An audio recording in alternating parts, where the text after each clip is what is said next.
olo ramose ianao nanala volo tao tamin'ny fity botika somary nisy volombava ianao nisy volotare azavao ampijery atsika hoe nanahoana sy tanahoana ny fomba nanaovana zay fanalana volo définitif zay.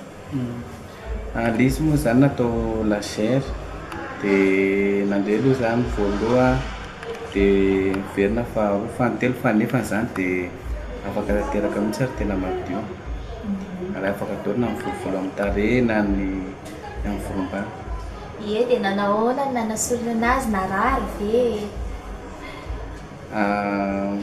Tsy dia marary akory ary fa ohatrany tsy mangidingidika fotsiny fa hita hoe afaka tsara fotsiny. Ie dia afa-po tanteraka zany zao raha mise amin'izao fotoana zao.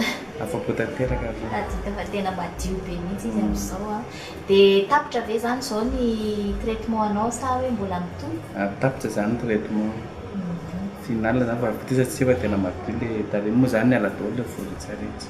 Ie dia misy afatra ve teneninao ampijery zany hoe mba hanentana zany ianao ho an'ny olona rehetra zay misy volombava tsy te hisy volombava niry intsony tsy voatery volombava ihany koa fa misy ny volo rehetra amin'ny vatana zany raha ohatra ka te hanala dia afaka manentana ampijery atsika ianao hoe ohatry ny ahoana dia ho atsika rehetra izay misy volombava aloha na hoe volovolo rehetra moa zany ka hoe dia ho afaka daholo moa zany dia manataona ny vidibotika moa zany fa dia mahafapo tanteraka ny fikarakarana sy ny afapo tanteraka.